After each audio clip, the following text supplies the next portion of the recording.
Hi friends, मैं परवीन भिखारी। Friends, आज की हमारी गेम जिनकी वीडियो सजेशन है उनकी आईडी है ऑफिशियल DOK। फ्रेंड्स, इन्होंने जो गेम सजेस्ट की है वो Hikaru Nakamura versus Magnus Carlsen की है। लेकिन प्रॉब्लम ये है कि जो उन्होंने गेम बताई है वो सन 2025 सऊदी अरेबिया ब्लिट्ज सेक्शन की है। अब ऐसी कोई गेम मुझे नहीं मिली। अगर आपको थोड़ा इसका लिंक पता है तो प्लीज़ मुझे दे दीजिएगा, मैं ज़रूर कंसिडर करूँगा इस गेम को। लेकिन एक और गेम इसी सर्च के दौरान मिली जो जून 25 में खेली गई थी। chess.com पर ऑनलाइन गेम है। अगर आप रेटिंग देखेंगे तो रेटिंग से ही समझ में आ जाएगा कि ये ऑनलाइन गेम है। Magnus Carlsen versus Hikaru Nakamura, और रेटिंग 33, दोनों ही खिलाड़ी की 3300 प्लस है। और हिकारू नाकामुरा आगे ही है इस रेटिंग में। खैर, C4 के साथ यहाँ मैग्नस कार्लसन का पहला मूव आया। E5 का रेस्पॉन्स यहाँ हिकारू नाकामुरा का आया। G3 हुआ, knight F6, bishop G2, C6, D4, e takes D4, queen takes D4, then खेला गया D5। तो नाइट आया 3 स्क्वायर पर, बिशप आया E6 स्क्वायर पर, और इसके बाद यहाँ मैग्नस कार्लसन का कैसा आ गया D टेक्स C4। चलिए, पॉन का एडवांटेज ब्लैक ने लिया, लेकिन साथ में नाकामुरा ने अपने कैसल चांस को कॉम्प्रोमाइज किया। Queen takes D8 check, king takes D8, then knight गया G5 स्क्वायर पर, और यहाँ बिल्कुल कार्लसन का टारगेट भी सही है, बिशप को एलिमिनेट करना है। और अगर बिशप को बचाने की गलती की गई तो F7 पॉन बिल्कुल परफेक्ट टारगेट होगा। तो knight at B goes to D7, Nakamura का मूव आया, देन नाइट D2, वाइट ने यहाँ चला। नाइट गया B6 स्क्वायर पर, देन हुआ knight takes E6 check, F takes E6, then knight F3। Bishop आया C5 स्क्वायर पर, देन नाइट G5। वापस उसी पॉन पर अटैक है, या फिर मैं कह सकता हूँ फॉक लगाने की तैयारी है। सॉल्यूशन सिंपल, किंग से डिफेंस कर लिया गया उस पॉन का, चेक का भी खतरा खत्म हो जाता है। लेकिन बिशप S3, और वहां वापस पॉन पर पूरा प्रेशर है। रुक आया E8 स्क्वायर पर पॉन का डिफेंस करने के लिए, रुक से आई चेक। इस चेक से बचने के लिए यहाँ अभी फिलहाल क्या किया जा सकता है? देखिए, किंग को क्या सेफ नहीं लिया जा सकता, क्योंकि पॉन आपका निकल जाता है उसमें। लेकिन नाकामुरा ने यहाँ बड़ा खतरनाक मूव चला। उन्होंने अपने नाइट को D5 स्क्वायर पर रखा। उन्हें पता है कि वाइट ऐसा होने के बाद अपने ई पॉन को आगे पुश करके नाइट को आराम से ले सकता है। खेला भी यही गया।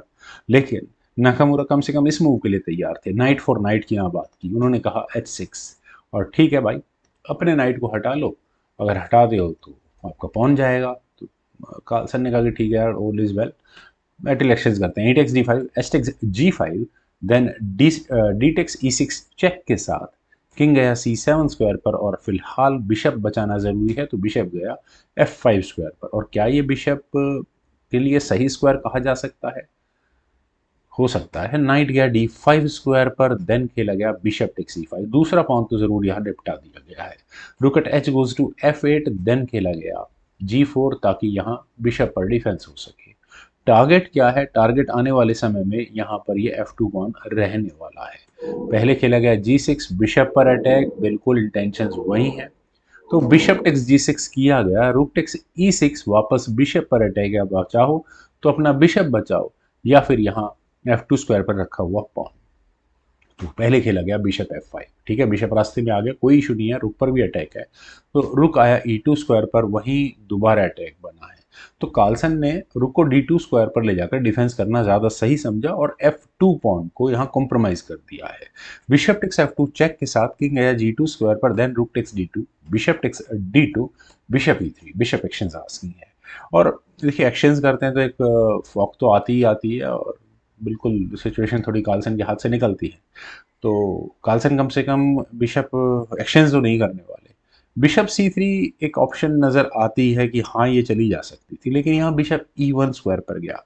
कहीं ना कहीं दिमाग में रहा होगा कि रुक कभी तो आकर चेक देकर कुछ ना कुछ गड़बड़ कर सकता है। बिशप D4, वापस उसी पॉइंट पर अटैक है, लेकिन उससे पहले यहाँ बिशप G3 चेक हुआ, किंग गया B6 स्क्वायर पर, देन रुक आया E1 स्क्वायर पर।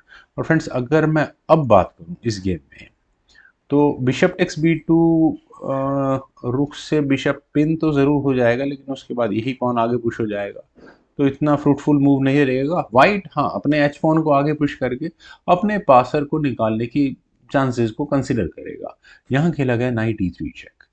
और फ्रेंड्स, ये मूव मुझे अच्छा लगा। देखिए, फॉक लगी है बिशप और किंग पर, और आप एक पॉन तो गवाते ही गवाते हैं। सबसे बड़ी बात, कार्लसन का जो स्ट्रेंथ है ये दो कनेक्टेड पासर्स, ये भी उनके हाथ से कॉम्प्रोमाइज होते हैं।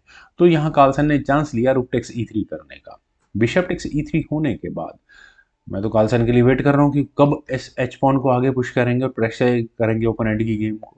लेकिन उन्होंने यहाँ बिशप को E5 स्क्वायर पर ले जाकर, यहाँ ठीक है पॉन का डिफेंस भी है क्योंकि भैया आगे पॉन अगर क्लियर पासर मिल गया तो प्रेशर में कौन रहेगा मुझे बताने की जरूरत नहीं है। किंग गया यहाँ C5 स्क्वायर पर, देन हुआ किंग F3, बिशप पर अटैक, बिशप गया D4 स्क्वायर पर, आस्किंग फॉर बिशप एक्सचेंज। और अगर यहाँ बिशप एक्सचेंज किए जाए, मेरे ख्याल से ठीक था, अगर कर लेते हैं तो कार्लसन किंग टेक्स D4 तो H4 नहीं, वाइट के प्रॉब्लम्स तो हैं। खैर चलते हैं गेम पर।